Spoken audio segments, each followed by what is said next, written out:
What is up, everybody, and welcome back to the Winner Circle, or should I say welcome to the Winner Circle, because this is the first ever version of this stream where I'm going to be bringing people that are in the community that have amazing mindsets, amazing strategies, that are winning strategies, and bringing them here on stream so that way we can all talk, we can all learn together. So on that note, I have our inaugural guest for the first of many Winner Circles streams. I have the man that has been around the community for a few years now. He has made his name stamped into the community. He is an asset. He is an amazing human, smart as hell. I can't believe this is the first time you've been on my podcast or on my stream, and it hasn't been sooner than this. So without further ado, get on up here, Max. Thanks, brother. I'm so glad to have you here. Dude, great to be here. And yeah, man, it's quite an intro. I appreciate it. Not sure I deserve all of it, but I definitely, I love talking to you too. Like I said, but even before stream, I'm already planning the next one to have you on to talk, mindset, crypto, and everything. All these important topics that I feel like there's only a few people in the ecosystem that I'm comfortable like going deep diving with, and you're one of them, man. So excited to be here. Glad. Thanks for having me. Well, I appreciate that, and right back at you. So, which is why I'm super excited for this. So, we've got an amazing agenda that we're going to go over today. And before we get into that, though, I'm just going to welcome everyone in real quick because I'm seeing we got about 25 people in here. I'm seeing some very familiar names. We got UFO to go, always in here. Alan, always in here. You guys are awesome. Some new names: Fox Muldar, Daniel Ortega. I've seen you in here before. I've seen you floating around, my friend. Good to have everybody here. We got the Sloth. I think he actually beat us here, so he's like actually on time today. That's amazing. He usually, it must be opposite day. It must be the May 4th deal. That's not usual for him. He's usually very late. Right. Yeah. Okay. Well, man, extremely appreciate you being late. Here on time. Yeah. Sorry, Sloth. He must be using a VPN. It's that slow. That makes him slower. I'll let you two hash that one out. Hashtag VPN Furu. joke. Yeah. Welcome, Furu. Good to have you here, man. We got Wakanda, Godfather J6, Naeem, Jake Sharp. What about him? We got everybody in here. Awesome. Okay, I'm seeing all the familiar names. Ron Purvey, Crypto Surfer. Amazing to have all you guys here. It's going to be an awesome stream. Probably going to go about hour and a half. We'll see how it goes. But let's start off because you've never been on the channel before. So I really wanted to, and I'm not sure, I know a lot of the guys who are going to be, or the guys and gals who are going to be in chat today are probably going to know you, and you're probably going to know them. But for the people who don't know you and who haven't seen you or haven't had the pleasure of being on your channel to see all the content that you also have, let's introduce you, if you're willing, to them and get everyone up to speed. So yeah, where I'd love to start is kind of what led to crypto, because everyone's got a really interesting story about how they got to crypto, and what led you here? Was it like your career? Was it like your values? Like what? And if you could outline that too, like what started you on the path towards crypto and what ultimately got you to where you are today?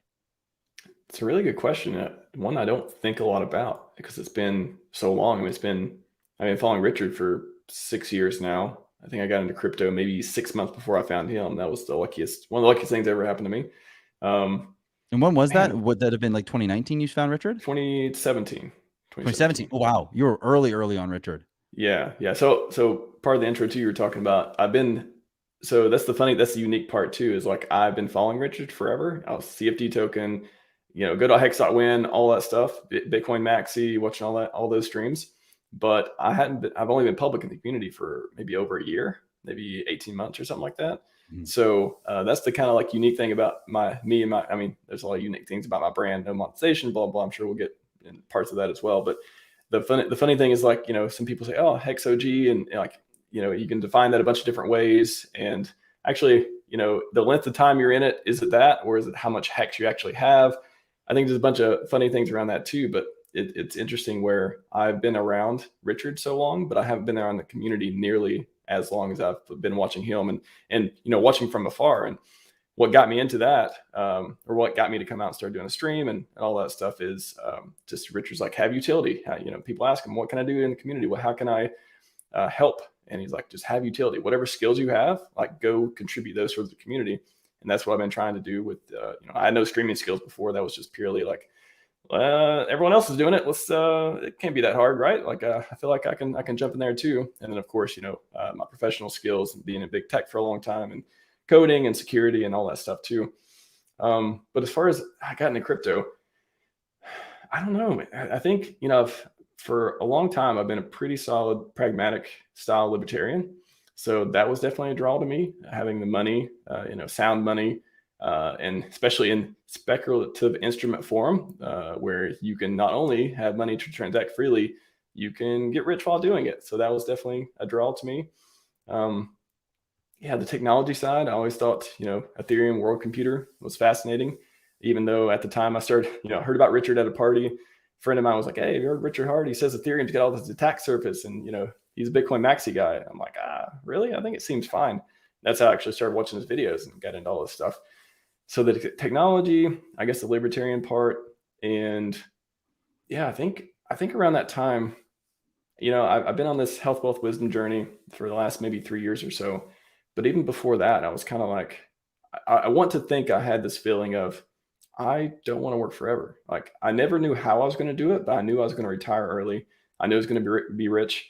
I knew that I could build wealth. I just had to figure out how to do it and surround myself with the people and the type of community that's all for it. Which is, again, couldn't be luckier to come across this group of gaggly wealth seekers and everyone in between as well. So yeah, I think just the freedom part is definitely very important to me.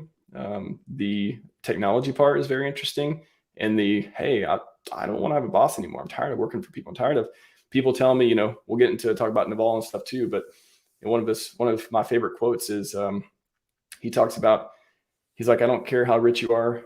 If somebody can tell you, where to be, what to do, how to dress, you're not really rich. You're not a free person, something of that sort." And that spoke to me, and I was like, man, that is what I aspire to. I aspire to be out of the rat race. I aspire to build wealth and not just go to the beach and sit around all day, but do something with it, like be a force for good in the world. And so many of the values align from this community and the man himself that I decided, hey, if I am going to get into streaming, if I'm going to be public at the community, I was literally trying to think of, like, how can I express that and keep it to the principles and stuff that I value the most. And it was RH Maximalist. I was like, that's who I want to talk about. That's who I want to promote. I love the ideals. I love the products. I love the longevity research, all these different verticals. I want to pigeonhole myself on purpose. I don't want to look at any other ecosystem, as a serious investment, all that stuff. I want to promote and support this one because I think it's the best. I think it has the best values, the most potential. I love the people. It was very intentional, and everything I do, I try to be very intentional with it. It's not like I'm some naive person of like, "Oh, you're really losing all the money. Might as well take a cut by monetizing." I understand the trade-offs. So yeah, I think that's being mission driven has been very important to me since day one. And crypto it's one of those things that it allows you to be yourself, to be free, and to help others in so many different ways. And like, if you're going to do something in this world, like, you don't have to be a great man, but if you're able to make an impact in other people's lives positively, I think that's a baseline. You're able to, like, retire your mom or pay your dad's house off, stuff like that, or, help some family member, like, who's struggling, and they're not going to, like, you got to be careful with that one. They may, like, keep coming back to you for money. Right. You're able to do, like, these amazing things because you made some set of choices that got you there, and generational wealth, all that stuff. Why not? Why wouldn't you choose to do that? So that's why I'm here. Totally. And I think it's really cool that you saw, like, basically heard Richard, loved what he was saying, and took it as like a personal task to try and add value to that too. And what I wanted to ask you on that front, there's a lot we talked about in there, like value stuff and talking about the Naval, and I want to leave that for a little later. So I really want to find out, like, you talked about, like, bringing utility, and you said you didn't stream, so you had to learn that. So, like, what was the big utility that you felt that you could bring to the community? Just in whatever facet it looked like. What was that utility? I have a certain set of skills professionally. Luckily, I've got paid to learn and to develop different skills in tech. I'm not a developer, but I can code. You know, I'm by no means a professional developer, and in my industry, I would not qualify for that. I would not pass the interview. I would come close, but I wouldn't pass it, and I wouldn't want to be anyways because it's not my thing. Yeah, that part of it, technology, I'm able to. I mean, my whole career, I've just been able to research, basically R&D, like research and develop. Like, here's a topic, go figure out all you can about it, and then write code for it, write a paper, write, you know, understand how it works. Breaking down complex topics into simple things, I think translates so well for this community, and that's what I've been doing forever. So that's why I started the blog. Can I interrupt for a sec? Because I want to ask you on that note as well. Like, how do you go about learning like that? Like, how do you go breaking a complex topic down into simple terms so that you can then go and bring that out onto blog format or put it in your videos? Because I think that's something that a lot of people struggle with, is figuring out how to learn. So like, how do you learn? Especially because you have the background, you've basically had to do that your career, right? So yeah, what was that for you? How did you learn? Good question. Yeah, it's essentially, so if I'm trying to learn something, so when I was trying to be a validator, for example, I went and I just basically poured myself into just every video. There's actually not a lot of content out there. Funny enough, there's not a lot of like, how does blockchain work? What does validating mean? Like there's these esoteric, like, oh, if you're in the club, you kind of know what they're talking about. But coming from tech, a lot of a lot of concepts translate, but a lot of them are just like very nuanced. And if you don't, you know, what does the client do? Richard started tweeting about Aragon and stuff, and I'd never even heard of them before. So that's where I started. I was like, okay, what are the clients? What do they do? How do they interact with each other? And now we got the complication of ETH1 versus ETH2. Like, oh my God, now there's a consensus client, and now there's parts of that program that do, there's a beacon client and a validator client. And it's like, there's so many layers of complexity. So for one, I just deep dive into whatever topic it is and just keep going until like I feel like I've mastered it. And master it in a way. So how do you define mastering? So not mastered as in I could teach a graduate class on it, although you can get to that point, and I probably am in certain verticals. But master it in a way where you can write a blog on it, that you are confident enough, you've tested enough times, you've explored the different scenarios and different nuances and edge cases. And I'm sure you come over this when you're doing videos, and because I mean, I'm actually jealous of all the game theory guys like you and Sloth and everybody else. I'm like, I don't know how you guys go that deep in certain things, because that's like, you know, this is, again, I built a career doing it, but it's still hard for me to like, you know, add all those pieces together and then come up with the numbers and stuff you guys produce. So once you're able to test it a bunch of times and figure out all the edge cases, and then from there, it's like, okay, what would be useful from this? Do I need to write a script, like automation? Like, is it just a bunch of commands you type in? If it is, that's a clear case for a script. You know, how do you add value with that research? Is it creating a blog post to explain it to someone? Is it creating a code base on GitHub to help them install it? Is it doing an AMA, doing a like, hey, I know about this topic, come ask me about it? Those types of things. So it is research, go deep, then figure out from that information, what is the most valuable thing you can produce, whether it's code or blog or a stream or whatever it is, and then get the information out there and make it of high quality. That's something that's probably like one, you know, we talked about superpowers the other day a little bit. And it's like different things people are good at, that are uniquely good at more than other people. And that's something that I've kind of honed over time too, is when I produce a script, I produce guidance or whatever, I'm nervous. Like I know you probably felt the same way when you produce videos and stuff like that. It's like, I want to sleep good at night. I want to go to bed, and, you know, I have the affirmation, like, each day is complete in and of itself. I don't want to be saying that, you know, when I'm working on some project, because, you know, how do I avoid saying that? I test it in all different scenarios. I test it on a, you know, I try to break it. I try to steel man it, straw man it. I try to like come at it from different perspectives and understand how, I guess, how could I be wrong? So there's so much confirmation bias. People do research. Oh, is Bitcoin going to 100K? That's confirmation bias. Don't search for that. Yeah. You want to be like, you know, if you're going to do something like that, for example, search for, you know, what is the maximum value of Bitcoin? You know, those kind of simple questions. Why is Bitcoin going to zero? Take that guy's information.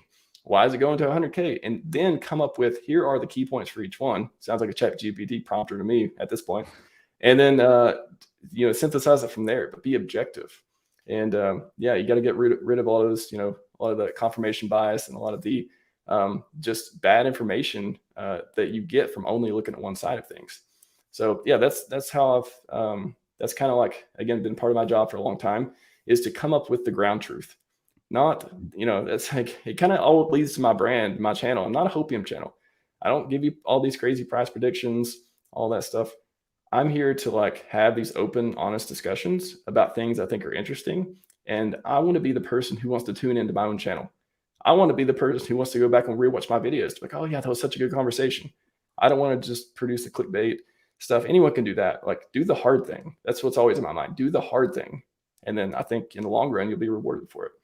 Mm-hmm. And I think you do that so well. And it reflects like it's been slower in terms of like, the growth of your channel, but at the same time, now look at how much it's compounding, how much it's growing quickly. You're up to like, what are you close to 6,000 subscribers now?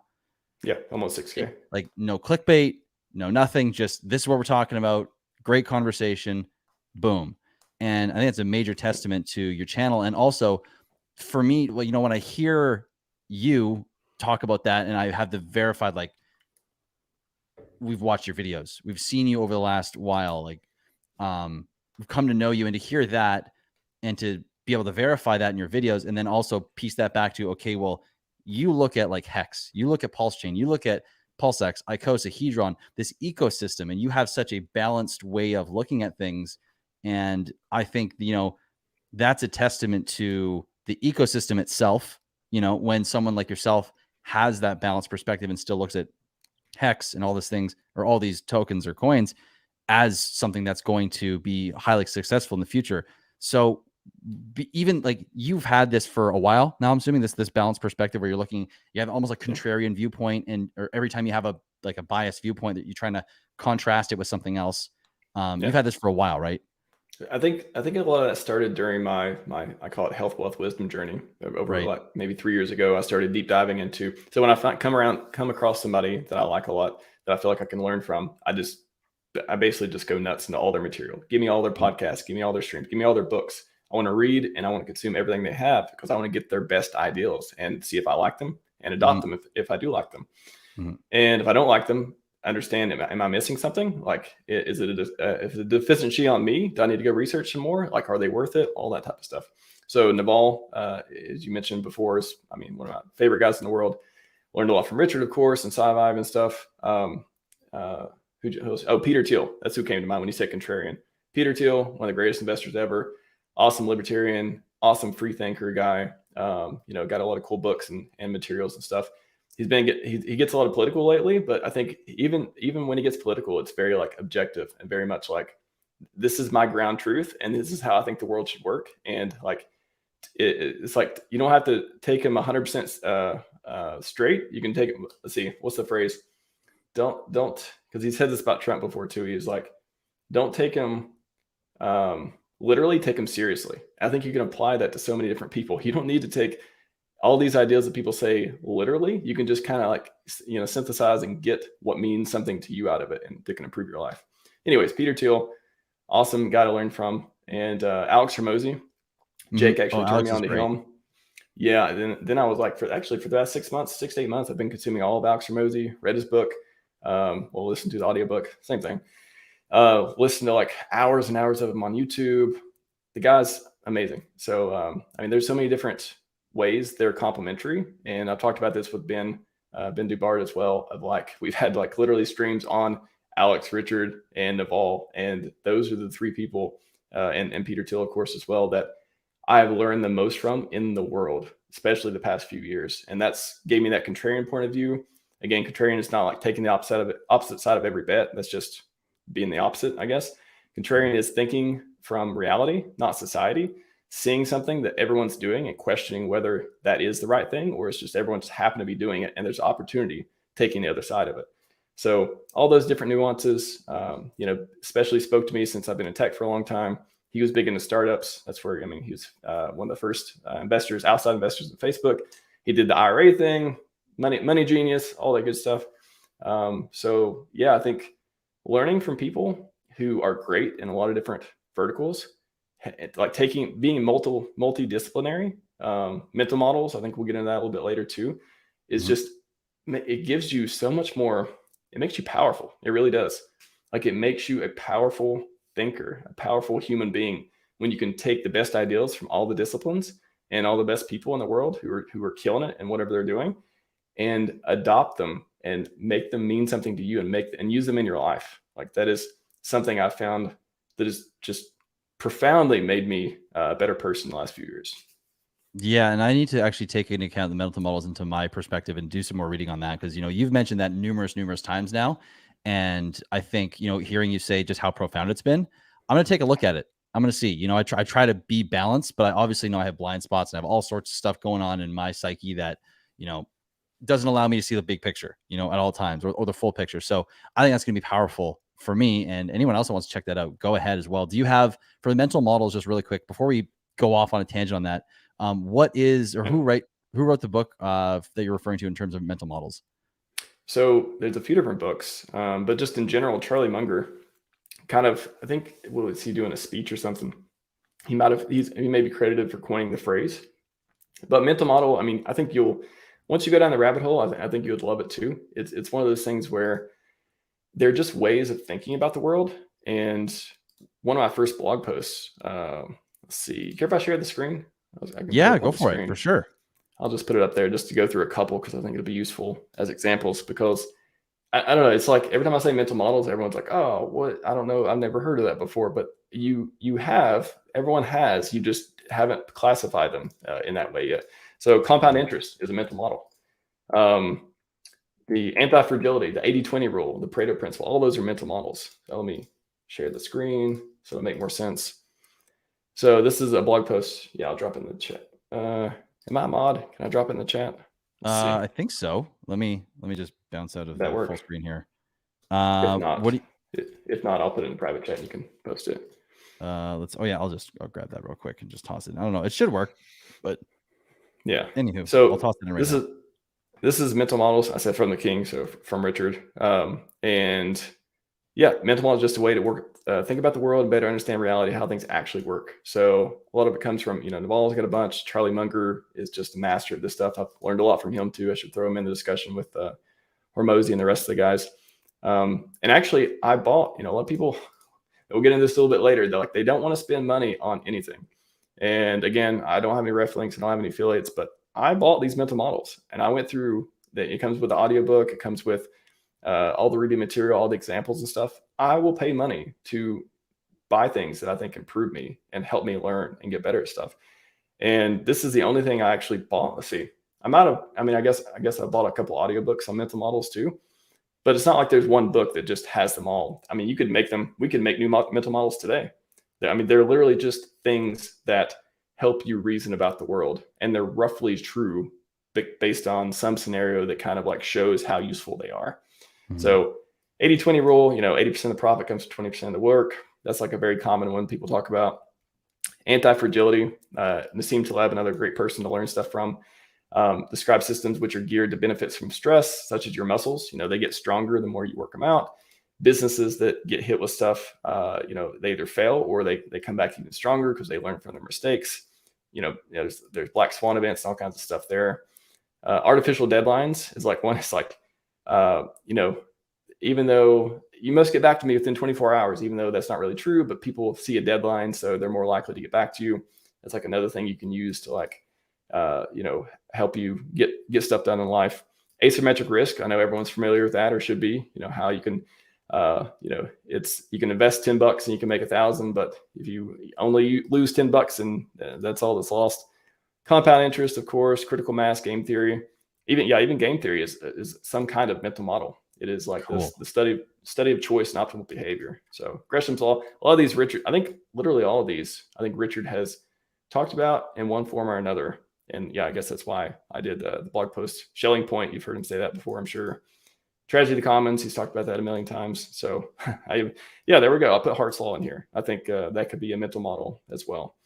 So there's hundreds of them, and it's kind of like, how many are there? There's not really an answer for how many there are. It's just how many ones do people talk about and find useful, and have they went through the effort to categorize and for example, the on wisdom theory, you know, there's 100 different ones they go through. I'm sure there's probably a few different more. 100's kind of the marketing thing.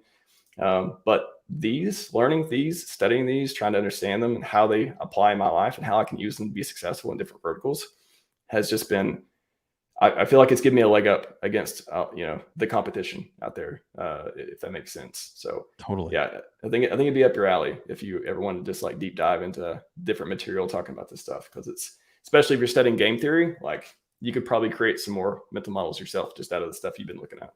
Yeah, I'm definitely going to be checking that out. I mean, like I was saying in the green room there, I've finally got like an office space, which you guys can see in the background. So this is going to be my home for the next 2 months that I'm going to be able to come in and just go hard on the content, also go hard on the studying Nice. and be able to level up as well. So I am very excited about that. And so this is something that's definitely going to be on the agenda coming up. But on that subject too, I know I want to get to validators soon. I see a couple questions piling in or coming in on the validator subject. Before we get there, I do want to talk about the whole ecosystem real quick, in reference to these mental models. So why were you and are you so convicted on the ecosystem, you know, using these mental models, using everything you've learned? Why the ecosystem? Why PulseChain? Why Hex? Why PulseX? Why all this stuff? Why do you believe so much that's going to succeed in the way that you do? You know, there's a few different ways you can come at this question. I think the one that maybe the most profound that I can just simply start with is designed to be that way. It is literally designed, you know, it doesn't mean the code says you're going to get rich. Design means it is set up in a way that makes it hard for it not to work. Mm-hmm. So that's what, I mean, it's, you know, started with Hex. That laid the groundwork for let's build this ecosystem that just is made to be this, you know, appreciating asset. You stick it, you get more, bigger, longer pays better. Just all those different mechanics, all those pumpamentals. Like we literally coined the word pumpamentals. I say it sometimes to other people, and they're like, "What's pumpamental?" I'm like, "Gosh, okay, never mind." It's like pumpamentals and tokenomics. I love those two words. Right.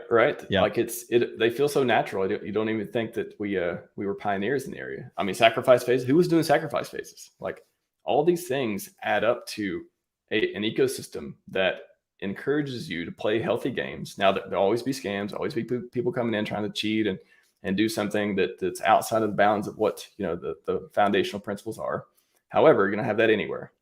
It's like just in government, all right? You have different governments with different values and they have different rules and people still cheat. That's a thing. That's something, you know, that there's a threshold of so much the system can handle that type of stuff and still thrive. Mm-hmm. So this ecosystem in particular, if you design something that you get people to play healthy games, it's you care about price appreciation. It's okay to talk about price appreciation, not in a toxic way, but in a, hey, if you know, there's a fair way to make a lot of wealth here. And it's not about, you know, sitting on the other side trying to take the other person's money. It's not about that. You can play that game.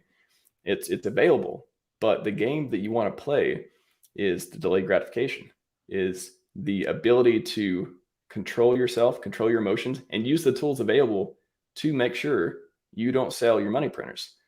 And that's what's been foundational. And that's why I say, you know, I love Hedron, I love the ecosystem. And a lot of people have no problem using HSIs. However, for me, that is one of the things I love the most about native stakes is I can't be tempted, because if I do 5555, I do, you know, is it 3650 or whatever the tenure is. If I do that, I have to wait at least half the time before I can get any of my principal back. And then I need to make a decision. It holds you accountable, right? Mm-hmm. It gives you, it doesn't lock you. I mean, it does lock you in for a certain period of time, but after that period of time, it is up to you as a person who controls your own money. You're your own bank. It allows you, it gives you the freedom to make those kinds of choices and live with consequences, good or bad. Mm-hmm. So I've just never seen, I mean, in Bitcoin and Ethereum and you know, I used to dabble in all the coins when I first got in crypto before Hex existed. I was, you know, trading. I was doing all the degen stuff. I was, hey, let's get in this, sell at this point, all this stuff. I've been doing it for years and years, like what, 6-7 years now. And this is the ecosystem that I'm like, I don't need anything else. Everything, I don't wish nothing else existed, and I wish everything else well. Mm-hmm. But I only have so much time and consciousness. I only have so much energy. I only have so much of me to put into something. And if I'm going to choose where I'm going to put me into it, it's going to be the place with best ROI that has the fairest games, the trustless interest, the trustless everything, to a certain extent, some projects more than others. I'm going to put in a place that where my time is well spent and that I can actually, be the best version of myself. It enables me to do that. It gives me the tools to do that. And that's why it's, designed from the ground up to be this healthy, awesome ecosystem. And I wish more people saw it. I think it's a tragedy that more people focus on the OA and focus on just stuff that does not matter. Like, I love the way Richard talks about it too. He's like, people ask him a million times, I watched a million of the streams, and he's just like, it doesn't affect you. It does not affect you. Like you see the track record, it has not hurt you. It's only helped you. So,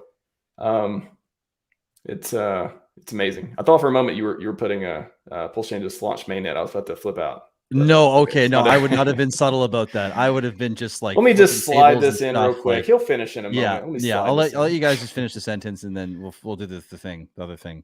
No, but on that note, seriously, like, the cool thing is, though, with everything you just said, is that people are finding out about it.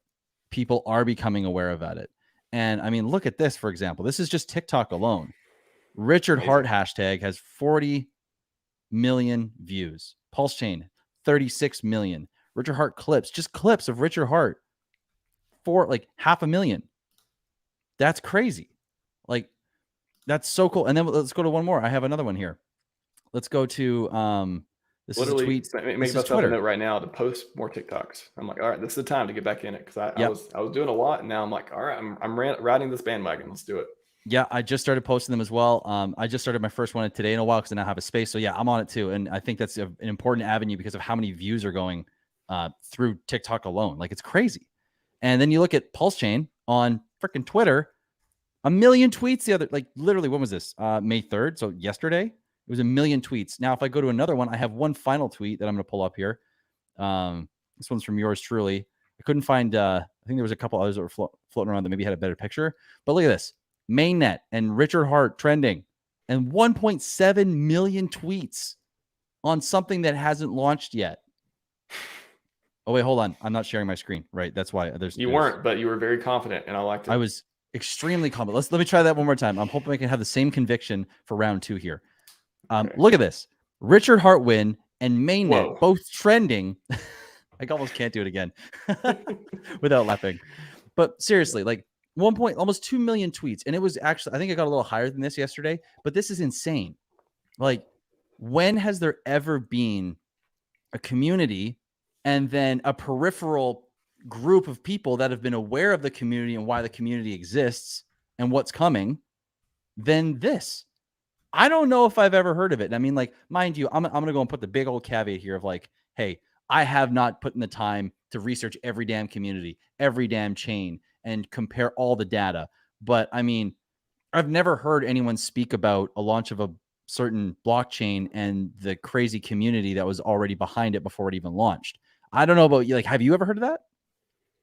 No, I've never seen anything that has blown up and just taking.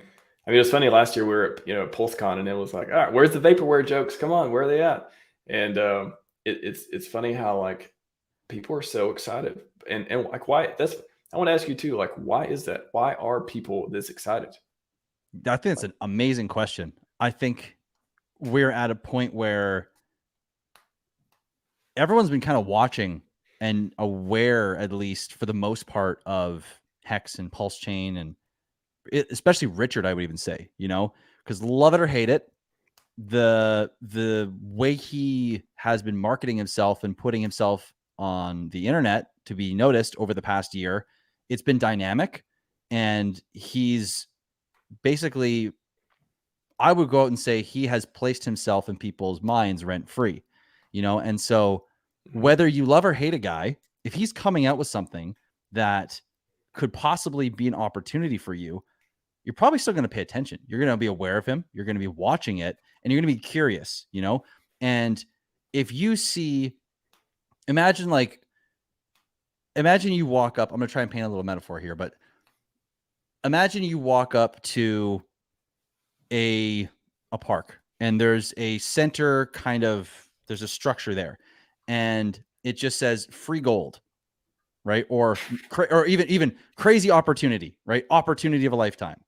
You're going to look at that and you're going to be like, I don't know. And you're probably going to walk past it and maybe never look at it again.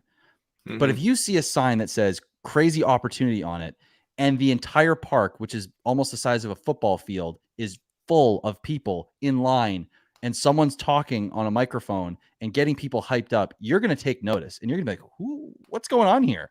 And, you know, I think that's the effect that is happening with PulseChain right now. There's like, you cannot ignore their community and the people that are talking about it and the products that are coming to the network too. You got 160 projects additionally, aside from the Richard Hart core, that are coming and counting literally by the day, it seems like, you know, more stuff's coming to the network. And so you've just got this crazy onslaught potentially of opportunities that I've never heard anyone talk about before in crypto. And who knows, right? No, it's not necessarily trying to beat Bitcoin. It's not trying to beat Ethereum. It's not trying to do any of those things. But I think just consequently with the amount of hype, you know, you start to see, holy crap, there's a lot of people in this. This thing could really do well. You know, this ecosystem could really do well. A number of these tokens could really do well. And so I think you're kind of forced into it. But I think that's the key point. It's so good, you can't ignore it. Like everyone should strive to be or do something or be associated with something like that. Be associated with something that is so profoundly good that people can't ignore it. Whether they love it or hate it, they can't ignore it. They must participate because it's in their best interest too. That's the key part. 100% agree with that. And I want to keep this going because I have, like, we could go on the philosophical side real quick. I know we've already pretty much been there, but I do want to make sure that we get to like the validator side of things, talk a little bit about what's currently going on in the ecosystem. So I want to take a quick pause on the philosophical side. And I want to ask you about validators because I've had a lot of people ask me about doing it. And is it difficult? Is it worthwhile? Like, do I need to know a lot? Like, what, for all the people that are curious and that, you know, are at, let's say, an entry level in technical prowess and knowledge, you know, or even program literacy, who should get involved as a validator? How hard is it? What are the costs involved roughly? And even yield, if assuming maybe what we're seeing right now on testnet in terms of the validator rewards, if you could like put that all together, that'd be amazing. Yeah. So a few different parts. Tackle the first one of should you be validators? It's a question. I think it's a very good question. It's something that a lot of people are asking themselves where they get halfway through and they say, oh, should I be a validator once they get into it? So I think I would set expectations. So it's different today than what it will be in the future. I want to preface it that today we're at the frontier. We're at the, myself and other people are trying to automate and help and write guides and code and stuff to make it easier. But we're at the frontier. You need to set up your own hardware. You need to know how to do networking. You need to know how to at least run scripts, if not run commands. You need to know command line. A lot of these I take for granted. I mean, for me, it's like tying my shoes, knowing how to change permissions on a file. Like I've been doing it for most of my life, I guess I could say. So for me, a lot of it I take for granted, and then you get people who come in and they have all these questions, and me and God bless Gamma. He is tech support, and him and David Feeder both have been trying to help a lot of people with these questions that are just, they kind of ask questions sometimes where, and again, I'm the one that says there's no stupid questions. However, when you're asking questions that are like, if you can't run a command in the terminal, you probably shouldn't be a validator. Like you have to be able to run commands and understand at least kind of what you're doing before, or else you're just going to be lost. You're going to be frustrated. It's just not going to be a good experience. It's not that you can't be one. It's that you're just going to have a hard time. And then you're going to be asking for help. You're going to get frustrated when people get tired of answering questions, blah, blah, blah. So I would say like baseline, you need to learn, or you need to know a little bit about technology before you start trying to become a validator. Now that's today. However, in the next 6 months to a year, I hope, 2 more weeks, 2 more months, we hope there'll be more plug and play products produced by people in the community. Alex from Hedron has talked about a plug and play router type of box of, hey, you do a setup in the web UI, and if you can imagine that, how easy that would be to get to help further decentralize the network and get people set up correctly. And all that is like, why wouldn't it come? Why wouldn't it be there? I mean, Feeder's got validatorstore.com and stuff now and all that too. However, today to become a validator, it's not easy. It's not easy unless you're very familiar with technology. And just to give you an example of like how not easy it was for not having a background in this, I started in, I want to say January, February. I started learning this stuff. I started deep diving and figuring out how to do it myself on Ethereum testnet. And I was very frustrated. I was like, how is this stuff doesn't make sense? How does this work? Oh my gosh, there's so many moving parts. What, all this different things. It took me, someone who's been in tech professionally, who's very good at computering, if I might say so myself, it took me a long time to wrap my head around how this stuff works and able to come up with the commands and learn from other people and write code that automates it. So if you're not at least vaguely familiar how to use command line, how to use Linux, networking, stuff like that, it's going to be a struggle. So if you're prepared for that struggle and you want to take it head on and you want to put in the time and energy, then maybe it's for you. However, if you're not, then just know what you're getting into beforehand. Don't rely on other people, to be around to ask questions and stuff, unless you want to pay for some consulting, which I don't do, but I know, I think Feeder and Gamma both do that. So get ready to take some classes or class yourself, educate yourself, because it's not easy. So it sounds like the less you know, the more you pay, because you need to either pay for someone's time to coach you through it, or if you don't know, if you don't necessarily need to coach you through it because you have like a script or something that you could plug and play, you'll probably need some kind of support for if something goes wrong in the future, because you won't have any idea how to cover it on top of the hardware and everything else. Yeah. So it's, I'll just, if you don't mind, share my screen. And this is what and I'll put this in private chat just in case, and you can post it. I assume that I can't post it, so I'll just let you post it.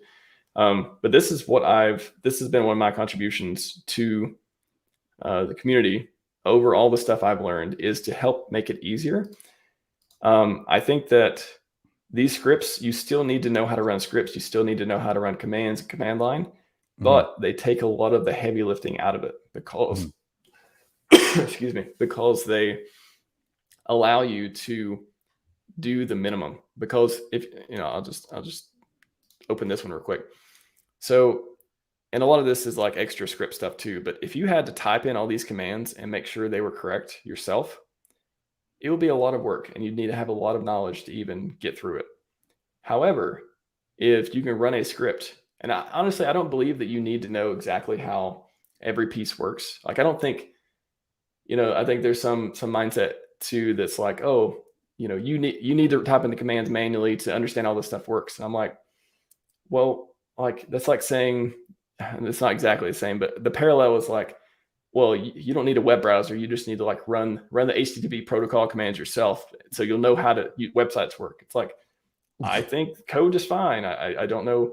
Of course, you're not gonna, if you do the commands, each one by yourself, you're gonna learn more. But are you trying to learn what each command does and the nuance, or are you trying to get your validator set up? For me, right, I want to get my validator set up. And if I have problems, then we can kind of figure out what the commands do and stuff like that. So that's what I've tried to do here. I've tried to automate, I say just estimated 85% of the process of being a validator. You run really one script. You only have to run one script, and that's the setup script. And then you just do your staking deposit, and I have guidance on all that stuff. The README has grown so much. The wiki, I could affectionately refer to it has grown so much that I literally had to put a table of contents because there's so many sections now. But basically, you just run that script, and then you go to after running the script, and then you do your deposit on a different machine. I got all the commands. You do those manually, so it's not 100% manual. It's 85% estimated, and then you do your deposits. And you click some buttons on the web UI and go through that. But I think had my code and other people's code, Gamma scripts, David Feeder scripts, all this stuff, a lot of people in the community, TDS Lanes also wrote some scripts on it. Had these done exist, people would just be in Telegram, just like going back and forth forever on the same questions, which that's what I'm trying to avoid. I don't That's like one of my things too, is like I want to automate information if possible too. So instead of like you needing one-on-one tech support to set up a validator, as much as possible, if we can document the process and we can provide you /easy scripts that just, you put in the right parameters and it does most of it for you. That's gonna literally save human consciousness. It's gonna save time, frustration. I think it's helping people. I think that's what code does. Code, it's like technology. What's the definition of technology? You do more with less. What's the definition of code? Is like you waste less time, I guess. Like you've already did all the manual stuff through writing it down. So I forget what the other couple questions. Maybe you talk about APY. Is that one of them? Yeah, but I also want to pause here. Sure. Because chat's been freaking out, and I've been trying to confirm, but I don't know if you've been seeing it, but we may have had a little bit of a crazy little update. So I am going to quickly just open up the Twitter that I need to here, and I'm just gonna try and find it and bring it up, and then we can talk about it, because holy moly, this is some big news potentially. Live breaking news. Alan says, just went Telegram, no news there, no official launch yet. Breathe, deep breaths. Yeah, but so it's not. This is why I didn't interrupt you. This is why I didn't just like flip tables and like go smash the frogs out of those squares over there and what the hell start yelling. Yeah, no, yeah. But I think it's important we talk about it. So let's go through it right now real quickly, because this is a really cool update here. Let me just stop sharing. Dude, I was live when V3 went live, and that was emotional AF. That was amazing. So that was so cool to be there for that. That was amazing. Yeah. So yeah, that's right. Katie Pre Crypto, shout out to you, Katie. She's on every damn update. It's crazy. Like I don't know if she sleeps, if she stops looking at her computer screen, because she's always on it. So I'm gonna click on this image here, and can you break this down? Like what are we looking at here? Well, great question. I've never seen this code before in my life, this commit. Let me see. So 3 hours ago, allow for increased Shanghai time with PulseChain.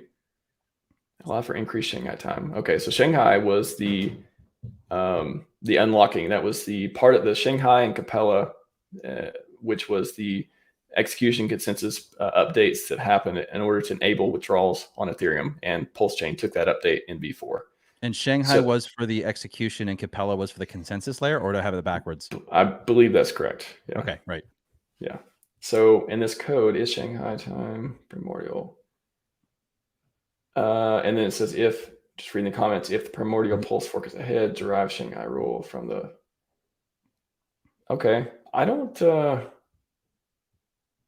that's just a time. That's not I don't, again, I hesitate because I've got 30 seconds context here, but I don't. Yeah. So if we're doing them, so you can think of, I usually don't try to be strict with like snapshot versus fork, and all the people do, they get pissed off. Oh, it's not a snapshot, it's a fork. But I'm like, if the result is the same, effectively it's the same, but like you don't have to really think about it that much. But if you're looking at code like this, and if you're trying to look for things that are meaningful, you would look for a block height. And again, not much context here, but like there's like 168, 160, 13. Is that a block height, or is that looks like a timestamp to me? Rule from the Ethereum main step. Yeah, that looks like a timestamp. Yeah. So I don't think that's a block height. So I don't think it's a block height. So if that were a block height, if that number or some number in code was a block height, then I may be freaking out. But that doesn't appear to be it to me. So I don't. So yeah. So what does this signal to you then? What is this saying to you in terms of like where we're going, how close we are roughly, or like, how many inches closer we are with this update? So funny enough, Go is like one of the languages that I've programmed in the least. I do. I mean, I have Python. I know it's like the one language they do the update in on this one. Go and Rust are like the two that I've had the least experience programming. So I can understand what's going on, and they're calling functions, they're checking IDs, they're doing comparisons, but the primordial pulse fork is ahead, derive from the Ethereum mainnet Shanghai timestamp.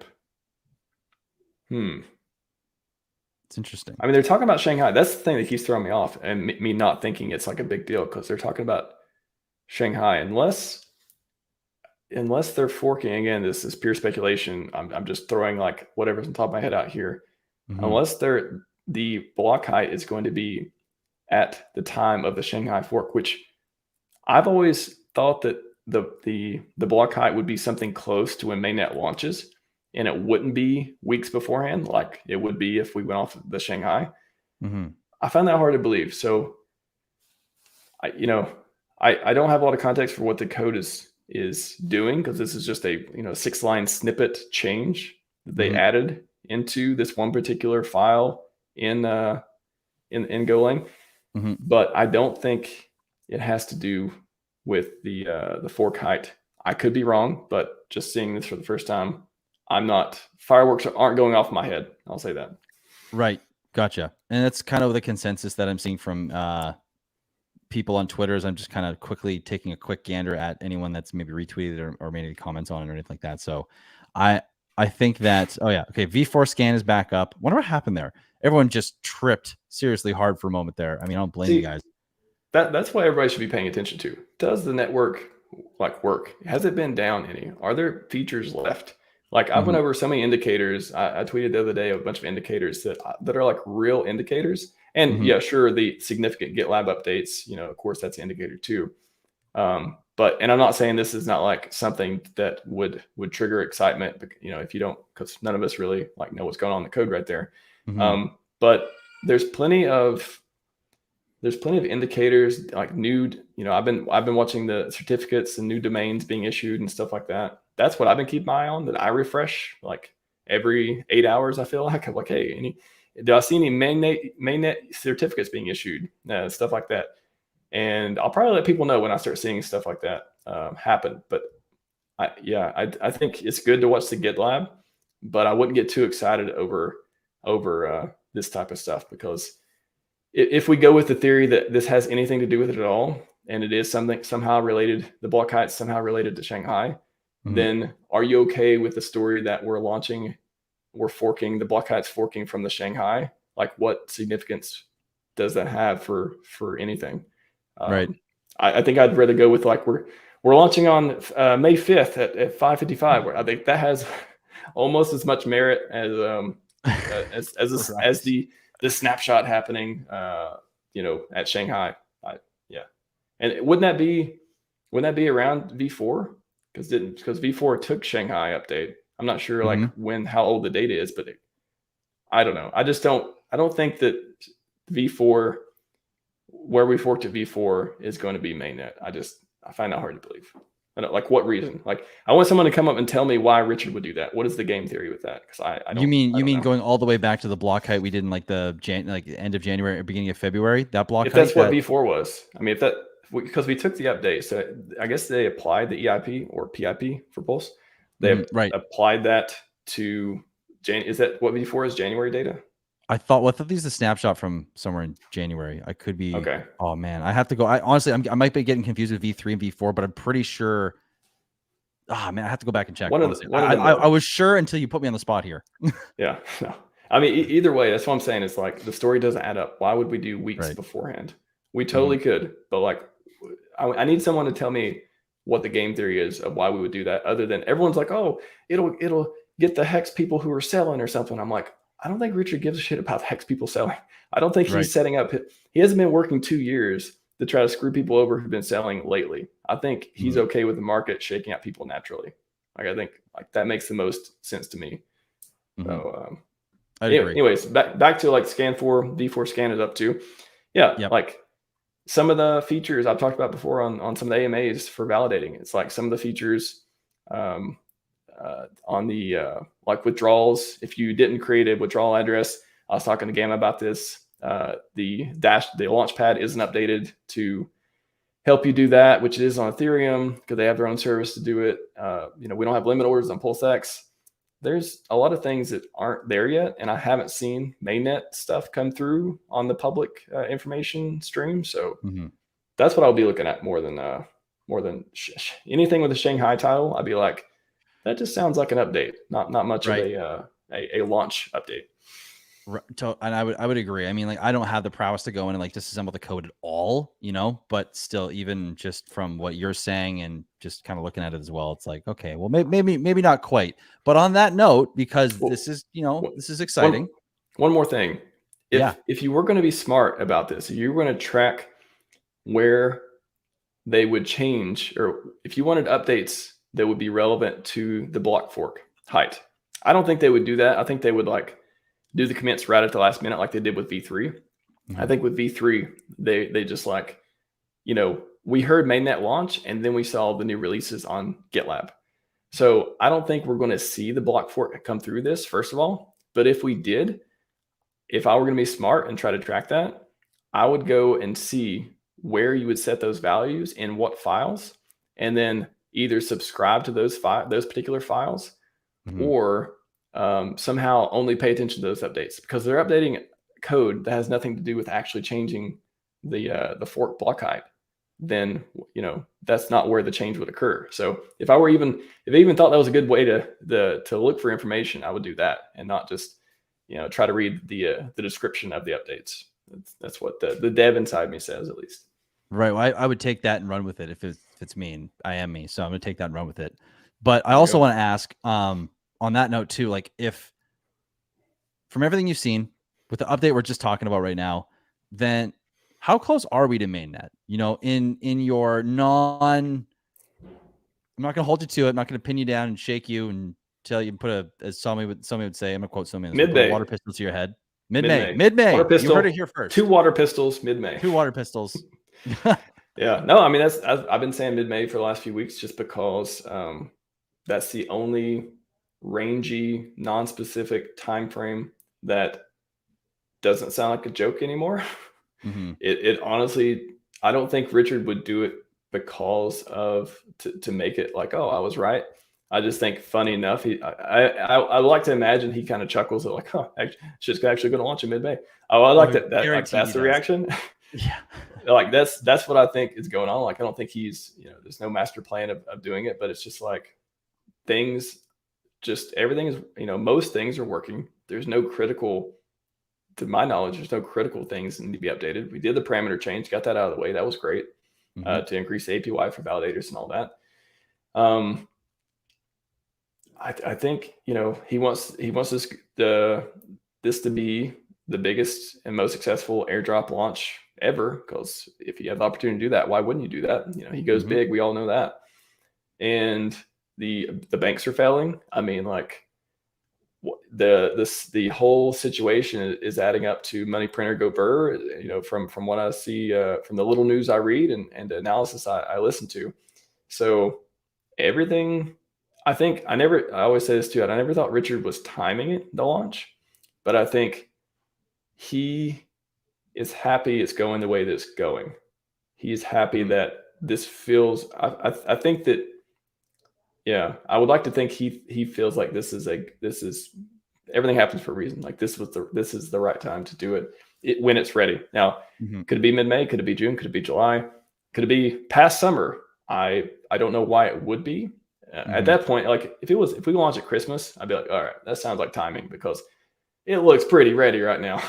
But yeah, to me, it feels like days away. It doesn't feel like mm-hmm. weeks anymore. It really mm-hmm. literally feels like days. And yeah, mid-May, whatever that turned out to be. I just hope I'm not in Miami when it happens, because oh God, good luck. I will not be able to sleep at all. I mean, it'd be great. The parties will be even more amazing, but oh my gosh, like, I want to be at my computer when this stuff happens, because, you know, pre-bridge and all that stuff. I mean, not saying I'm going to be making a lot of moves, but I want to be available, you know? Totally. You never know, right? You never know. Yeah. And also too, oh God, I hate when your thought just is like, right, you can see the thought and then it just goes away. What was I thinking? Can you tell me what I was thinking, Max? What was I thinking? If you were me and you were sitting here in my chair and you were listening to you speak, what would you be thinking if you were me? Probably about, you're going to tell somebody some alpha about some pre-bridge ratio trading. Oh, thank you. I'm going to skip the thought and go to the next thing. That's perfect. Actually, I wanted to ask you, I guess, on that note, talking about mainnet. Oh, right. Thank you. You did remind me, actually. So we'll go there first. Like, nice. I just want to say that your sentiment isn't alone. Like, you're not the lone wolf in that sentiment. You know, I've been hearing from a lot of people that I value and respect their opinions and their outlooks. And everyone's kind of sensing the same thing. You know, everyone's kind of thinking mid-May, days are a week or two away. Like we're somewhere within this short period that we have coming in front of us. Everyone's kind of thinking, that I'm listening to at least, that this is where we're headed. So I share the sentiment as well.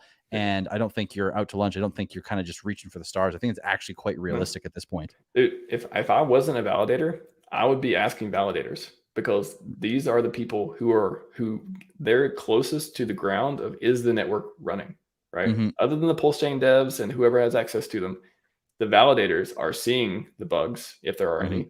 They feel, you know, they're seeing, like, are the clients working? Is everything, you know, is what's finished, what's not? They know what's going on. So I think that's another perspective I bring, is like, I'm not tweeting every day, PulseChain could launch at any moment. I'm not, whoever's doing, you know, people are doing that, fine. You know, we need all kinds of different people in the ecosystem. But again, you know, if I were looking for someone to listen to, I would want to listen to PulseChain devs, people who I know for sure are very close to them and have been reliable and consistently right, you know, being right a lot in their assessments, and people in validators, because those are the three groups of people who, you know, they can do hopium, but they can also do, hey, I'm seeing what's going on, and here's what I think. And if they're telling you the truth, and it may be a better source of information than just your Twitter feed of straight up hopium, which I see all the time.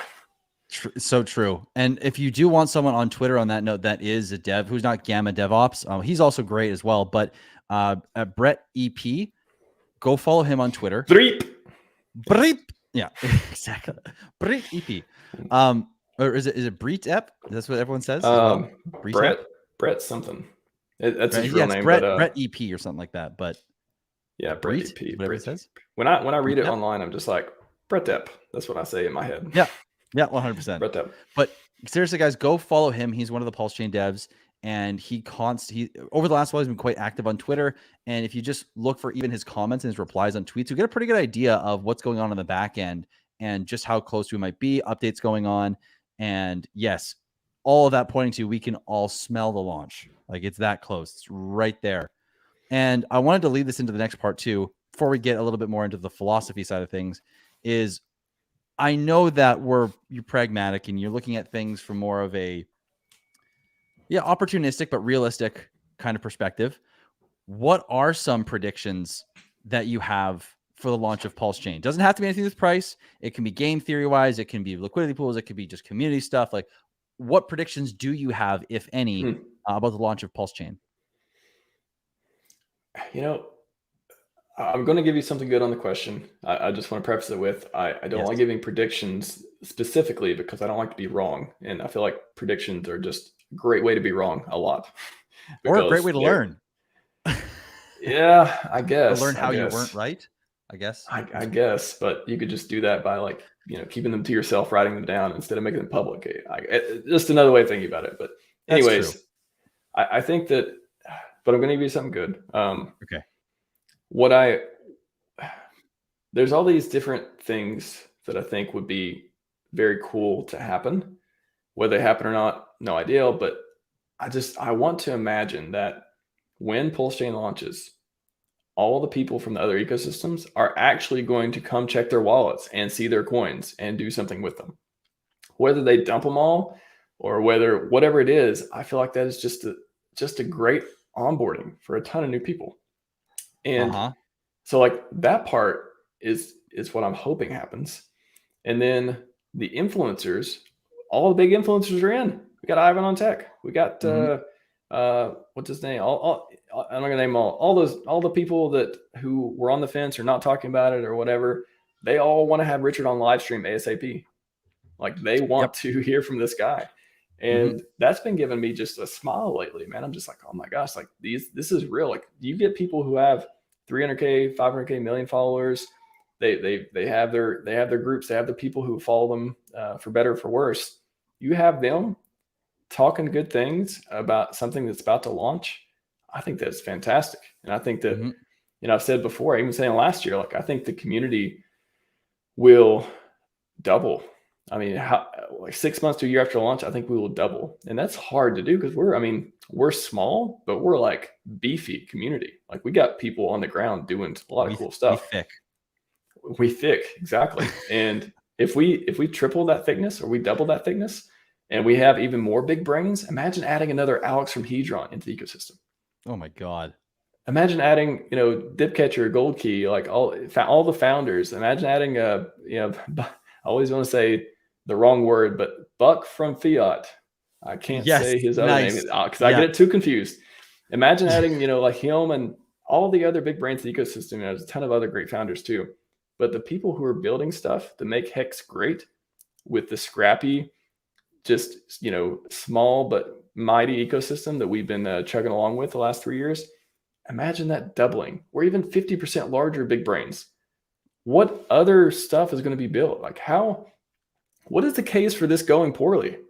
Somebody tell me like a legit case of like how this is, tell me the dystopia that can become the Hex PulseChain Rich community. I don't want to dare the universe. I'm not trying to tempt fate right now, but I don't see it. I only see the freaking Pluto, man. Like it's crazy.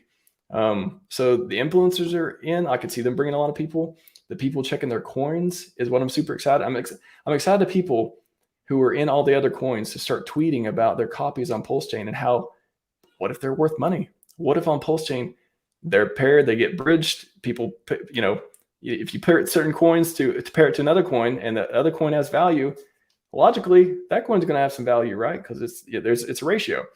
So I just don't see how that. I don't know. I can't see that going poorly. Like I see that going like at least okay, if not extremely well. And that doesn't mean they're all going to come over and use all the infrastructure and all that stuff. At least not initially. But it means there's money and people see money. They go crazy for airdrops in their ecosystem, let alone all the other ecosystems. So I'm looking forward to hopefully seeing that happen.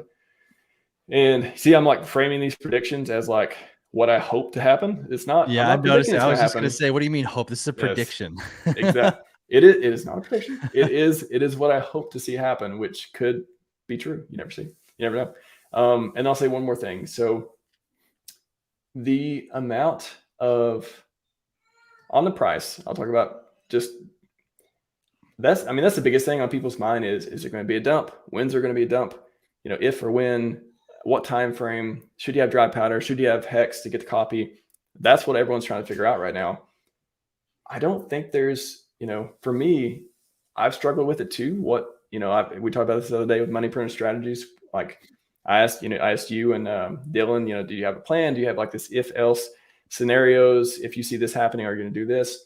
And I've really been trying to formulate that myself I've been trying to write down like what, kind of game plan for if I see this happening, how I'm going to take advantage of it. Or if not, like what are the numbers I need to see in order to make a move, either buy or sell, and what time frame is and if they're going to be a dump, what time frame is that going to happen? How am I going to prepare for that?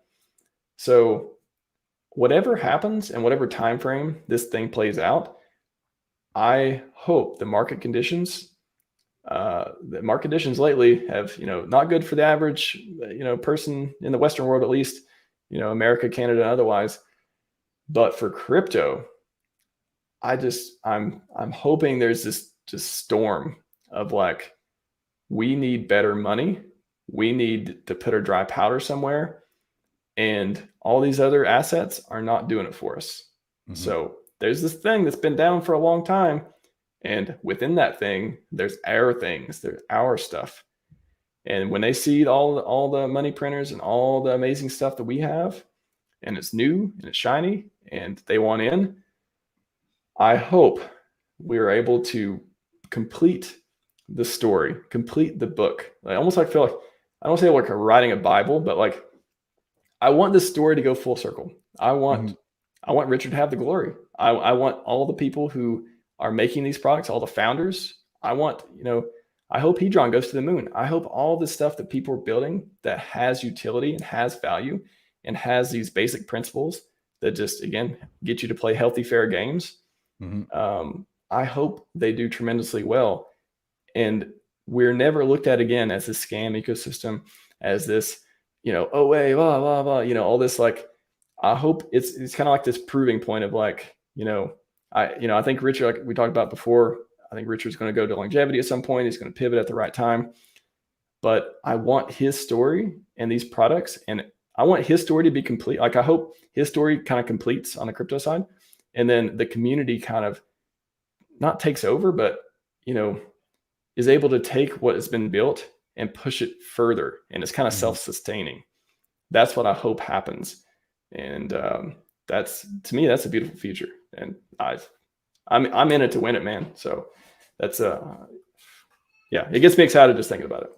I love it. I love that take. And I think it's actually pretty likely, if you compare other ecosystems to what this is, this is going to have a crazy focus. And I mean, it is going to kind of be detached from a lot of the stuff and focused on what is needed in crypto. And the ethos is there. The principles are there. The community is there. I mean, we have a level of adoption already. We just need that next level, which I love UFO to go's comment here, which is a great point as well, which is the cheap fees will attract mullets worldwide when Gwei hits overdrive in bull market in a bull market. So look, already right now, the mullets are not happy because the Gwei is sky high. Like I've been seeing people have like $30 transaction fees just for buying hex. I've seen $100. I think a guy in one of the chats we're in, he was saying I think he posted like $177 for a transaction earlier today. Like Gwei Dude, is pissed. high. I've been pissed. Yesterday, I had to do some transactions, and yesterday and the day before, and I'm just like, what is this crap? Like PulseChain. Seriously, that's the first time like lately I've been like, we've all forgot, right? We all forgot about the Ethereum fees until they come back. And I was like, man, this is ridiculous. I don't want to pay 10% of my stack just to get this transaction done while it's on my mind. Like, that's ridiculous. So it solves a problem. It definitely does. And it can't come soon enough at this point. Like the mullets are not going to take it forever. And I think the mullets, because of this, or if you don't have a mullet like me and RHMax, you're probably going to love Pulse. You're going to go to PulseChain because if Ethereum gets a crazy amount of volume moving through the chain in terms of transactions, like if these meme coins keep popping off, everyone keeps flooding the meme coins, certain tokens that are basically very heavy on gas keep getting utilized more and more. There's more development on them and they keep eating up transactions. I mean, you add all this together with a bull market when the volume really spikes. I mean, man, what a better time for something like PulseChain to launch than before that, or at the onset when everyone's feeling the effects and then had that relief of like, oh my God, there's a solution here. I think we're going to see a massive flow if we keep seeing the trajectory in fees. I think a lot of people are going to be like, wait, there's a thing that's ETH, but it's the same but different. And I have all my coins. There's a crazy community. Like, I can't imagine that a large percentage of those people don't want to come over and at least say hi. And, when you say hi in the PulseChain community, you're going to be like, whoa, there's a lot of people here and they're all really cool. Maybe I'll stay for a party or two, and next thing you know, you own a bunch of tokens. I mean, that's the carrot with the airdrops too. It's like next thing you know, you get the free airdrop. Next thing you know, you're promoting it. Oh, you're not talking about my bag. You're fighting my bag about not talking about it. But I want to make a point on the people coming over for the copies too. I think you can separate them into two different categories. So you have the retail side who are just have whatever $1,000 worth of ship or whatever it is, and then you have the whales on that side. And the whales are the one I think are going to determine how many people come over and of course the value, because they start bridging and pairing and participating where they smell new money, which they sound pretty incentivized to do so. Then we need that to happen, and then that's going to bring in all the other people, because the whales, maybe a lot of them are streamers, maybe they have influence. They're going to say, hey, there's a new network, here's exactly how to do it. So that's why a lot of people like to hate the influencers and say, oh, finally they're here. Where you been forever? I think, sometimes I'll say it like this. Sometimes you got to choose violence, and sometimes you got to choose funding Jim. The approach of like, he's friends with everybody. He sees the bigger picture. And sometimes you got to, you can still keep your integrity and don't forget, people did this and that, but look at the bigger picture. I think zooming out and being like, having more people on our side is beneficial in a lot of ways. And I think you got to pick your battles there too. Mm-hmm. I think it's a very well, yeah, I love the way you articulated that. And I'm looking at the time too, and I think we have about 15 minutes left before we cap off where we wanted to end here. So I wanted to offer this to you. Do you want to, what we could do is we could kind of ask, I have one more question I could ask on this front, and we could kind of just tail off, or we could go into the philosophy side and try to cram that in 15 minutes if you want, whatever you're feeling. And we can You go trying to lose that. everyone? We got 100 people. You trying to lose everyone? 100 people. Let's see how fast we can stuff. lose 100. We're about to go from 98 to 64 or 69. Yeah, real quick. So. Real quick. What do you feel now? Whatever you want to do, man. I mean, I'm down to talk about. If we do philosophy, I think the edge, maybe that's something we could get in. Okay. Yeah. You know what? Let's, because we started on some philosophy. We kind of did some validator stuff. We talked about PulseChain. Any closing thoughts on the PulseChain side that you want to leave with the viewers before we go into the philosophy side?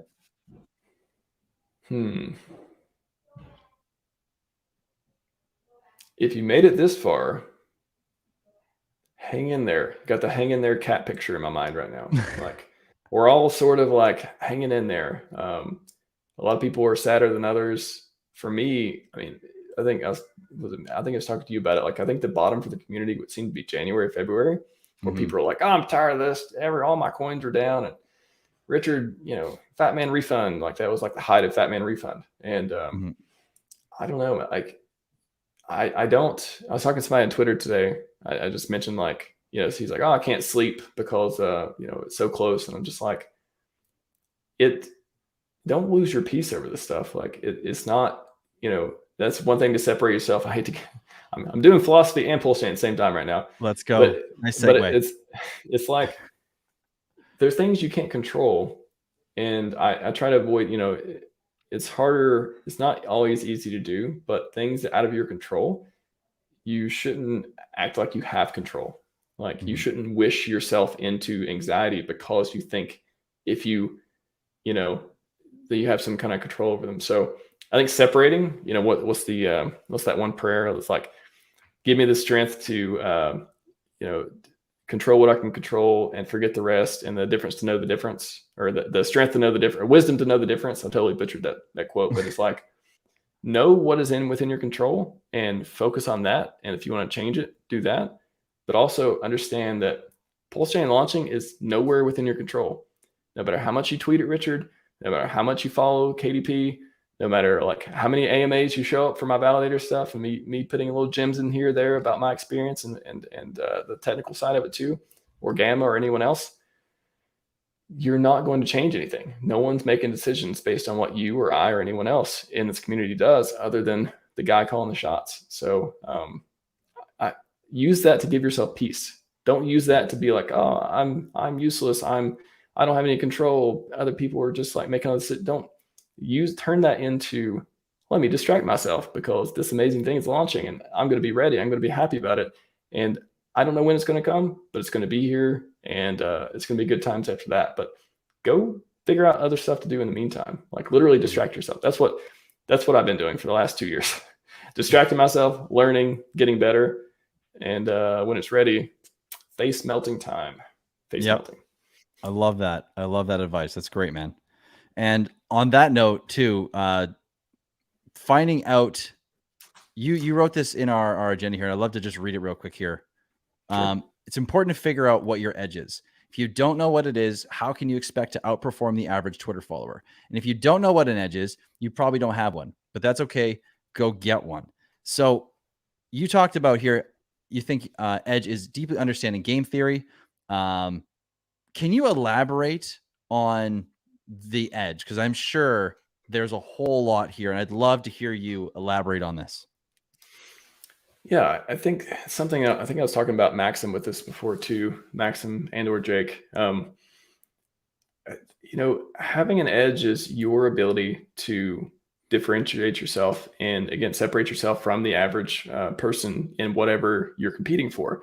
And for example, it may not look like a competition, but at the end of the day, everyone has their plan. Everyone has their wants, their needs. They are trying to accumulate things. They're trying to sell at a certain price. They're trying to figure out how to turn this crypto into, like, we say life-changing wealth, but everyone just focuses on, oh, never sell, never sell. And it's like, that's not life-changing wealth. You have to take profits at some point, but it's sacrilegious to say that. Like, I'm the RH maximalist, and I understand when people are selling hex, I don't go like, oh, look at that dirty whale, you're making my bags go down. I'm like, yeah, that happens, and it's their decision, like whatever. Like, literally, I have no emotional response when I see people selling hex and the price goes down. Like, very rarely where I'm like, oh, mother. And if I do, that's because I have some plan to take profit at some point, and they're effing my plan up right now. So, but that is pretty rare when that happens. So, and catch yourself, you're trading. What's Richard say? What's everyone in the community who has any common sense say?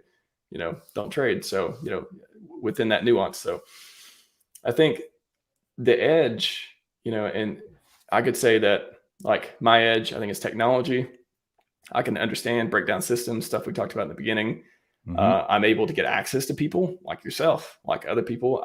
I'm glad that people enjoy talking to me and that I could be accommodating, and that I can, kind of win-win. Maybe they can learn from me, I can learn from them. And I can showcase their work. I can do the clips, and I try to get them traffic and all that stuff too, when they have good ideas that I think are worth talking about.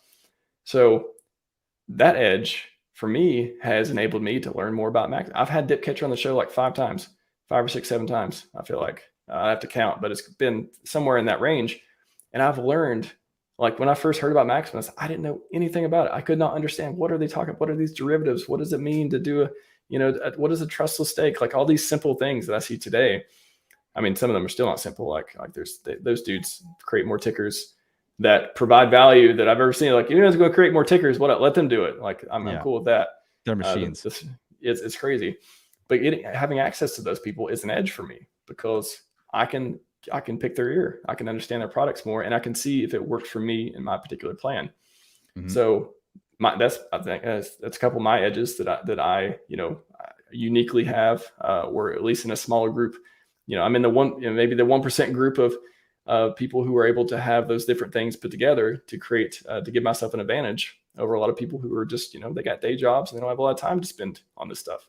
And unfortunately, I've dedicated enough time to do it as well. So you got to have both.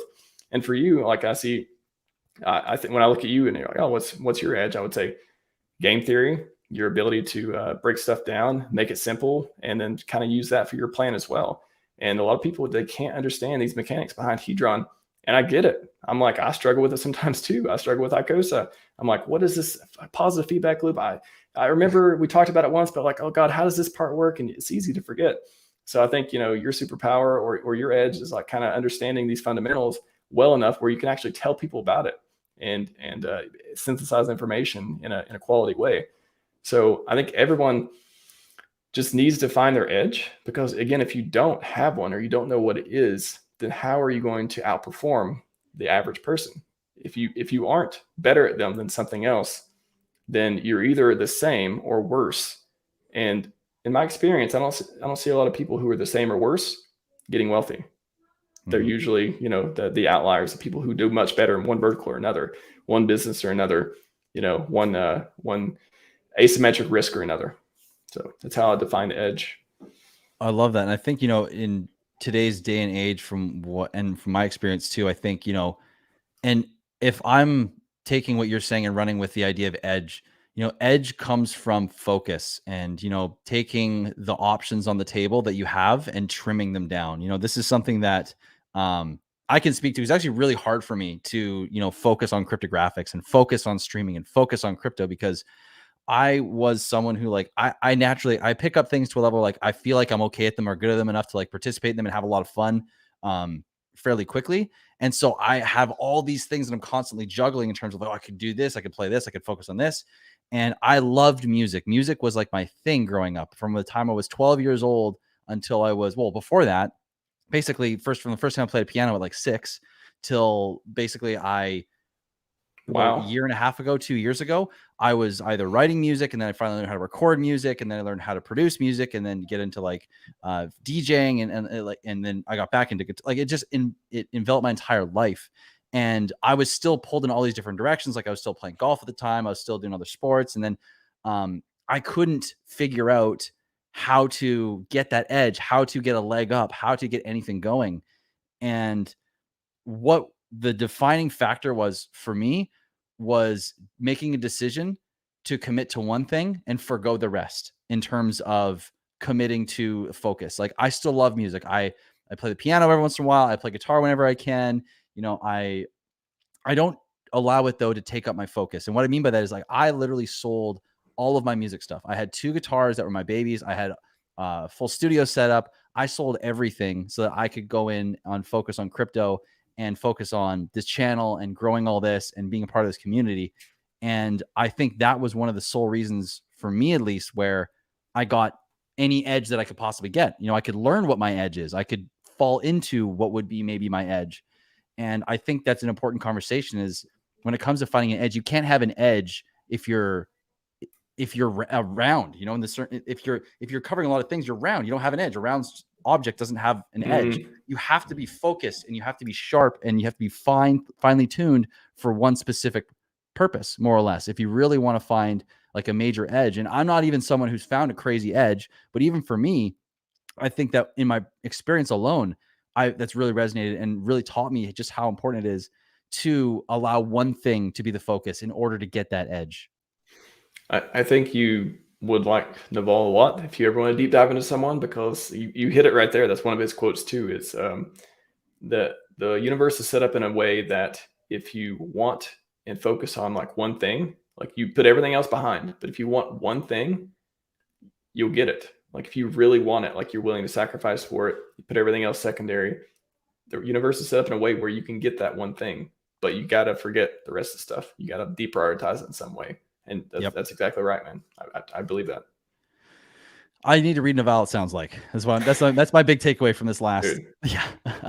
My favorite book in the world. I hate to, I'm on RH Maximalist. I love Scivive, but at the same time, The Almanac of Naval Ravikant. That book, I've listened to it 6 times. I want to say 6. I used to listen to it going to sleep. I mean, it is that profound and that meaningful, and that kind of programming you want to program yourself to understand, and just beautiful ideals. And let me put up let's probably do that, because that's and while you're doing that, I want to add one last thing I realized to this whole equation. The one thing I definitely didn't see coming, which was kind of extremely difficult to deal with when I was developing or falling into this path that I'm in now, is like, you don't know you have an edge until you do. And sometimes there's this valley between, like, you're at a peak or you're at a plateau or something where you're comfortable and you have all these options. And then as soon as you dive into one side, you free fall essentially into this place where, like, you don't know where you're going. You don't know how to do anything, but you're focused and you're learning. And so, like, I ran through so many hurdles trying to figure this all out. And like, this is, I make my living off of being cryptographics, and I didn't have a way to make income when I first started this. And this is what I focused on. And man, I can tell you, it was hard. And I'm not planning on becoming, I don't want to be wealthy from this. I want to just, support myself and support the community and be a nice, fair trade-off where the value I give is fairly equal to the support that I get in terms of, like, being able to sustain myself. But man, it was so difficult. And I almost gave up like 2-3 times. Like, I was like, I'm done. I don't know if I can do this. I need to go back to like a 9-to-5. But I kept being like, I can't, I don't have it in me. And I kept forcing through. And there was times where it was incredibly hard. And now I'm so glad that I held through and stuck with it. And even just for the fact of, being as connected as I am to guys like you and the community, and being and feeling like I'm contributing, it's been so worth it to be able to find out just how important what you're talking about in terms of the edge is. And that it doesn't necessarily take, it sometimes takes a while. Like, it's taken over a year for me to get any sort of traction, it felt like, So I just wanted to throw that in there, because that was one of the big lessons, that it's not, the edge doesn't come right away. The edge comes from a lot of work whenever you find even a slight edge. So Richard's favorite quote, persistence, right? Like, nothing takes the place of persistence. You reminded me of that. And also another Naval quote, a taste of freedom can make you unemployable. I've struggled with that so much, because I still, as of today, I still have a full-time job. And, you know, I said, I've been working in tech for over a decade, and I don't want to anymore. I'm done. I'm done. I'm ready. I'm ready to go. And, you know, I've built up my own type of wealth. You know, I could probably do it without crypto if I really, you know, put my assets in the right direction. But I want it all. I want to have everything that I want within reason. And crypto has been the best way I've found to put myself in position to do that. But once you get red pilled, man, like once you start thinking that you don't need someone to tell you what to do anymore, and you want to work on your own projects. And, you know, I've done consulting and stuff as well throughout my career. But once you get to a point where you're like, I'm done. I have to make this work. I need it. You don't just want it. It's not about wanting. Wanting is almost superficial. You need it. Like, you know, the quote's like, you need it like air to breathe. You need the change. You need for this to work. And once you have that need, once your want becomes a need, persistence kicks in, and you can make it happen. So that's what's helped me get through it. But it's hard, man. It's hard when you have these two dichotomies. When you want it to happen ASAP, just like PulseChain launch, you want it to happen ASAP, but it's not happening. It's not really within your control. If you want to do it the correct way, you gotta delay gratification, but you gotta have persistence. But if you need it, you can do it. Yep. And the lessons you learn along the way while waiting for that thing to show up is just like phenomenal. It never turns out the way you think it's going to turn out, but when it finally turns up in front of you, as you have been planning for and working for, you're so prepared for that, and you're so like grateful, and it's just so much that comes out of that process, like from getting there too. Dude, are you sure you haven't read Naval? Like you're like almost quoting his stuff. It's like that one's like not even once. I swear to God. That one, like I had another quote in my mind for that one too. It was like, oh yeah, get rich first and then figure out what you want to do. That's another great one. It's like, you don't need to have a plan with what you want to do. But it's a lot easier to plan when you don't have, you know, you're not working 40, 60 hours a week. So get rich first and then figure out what you want to do. But you can't do what you want to do unless you get rich first. So you got to do that first. Yeah, that's a beautiful quote, actually. And I could not agree more. I think that's a perfect place. You know what to do. The book's right there. Everyone, it's my favorite book. Besides Scivive, it's my favorite book. So yeah, everyone go check this one out. I'm gonna get the Kindle. I'm gonna download this guy. I'm gonna read it over the next few days here. I'm gonna bring it down to actually, maybe I should get the paperback so I can put it on the back shelf in the office there. Also, it works beautiful with white. It's white cover. So there you go. That's perfect, actually. And hey, I'm going to throw this out there. I have a business address that I can throw out to anyone that wants to ship something, like if it's from Hex merch, or if you make something like Hex PulseChain related PulseX, that would look great on the back here, that you want to, like, if you want to show something off. It's not sponsored. I'm not taking any money for it, but if you want to ship something, just like show off your stuff and make this background look awesome, then you can definitely do that. You can fire me an email. You can DM me on Twitter. Go to cryptographics.com, send me an email. We can talk about best way to do that. But yeah, this book though would be awesome back there. And I mean, I got the audiobook. I've read a lot of the paperback as well, but I love audiobooks, and I've seriously listened to the audiobook like 6 times. It's that good. Like, to me, it speaks to me. Like, some things just speak to you, you know? I will check it out then. If you're talking that highly of it, I'm going to check it out. I'll buy it tonight. I will have it on its way, and I will get reading it within hopefully the next week. Good move. Awesome, man. Well, dude, this has been a blast. This has been a lot of fun. It's about damn time we had you on the Cryptographics channel. I'll take it whenever you want me on, man. It's really good to talk to you. Like I said, I want to do more streams with you. I think there's a lot of people who have a lot of this, you know. I like to talk about mindset. I like to wave philosophy into wealth creation in crypto. And that's the most underrated thing. It's like, it doesn't matter if you're early.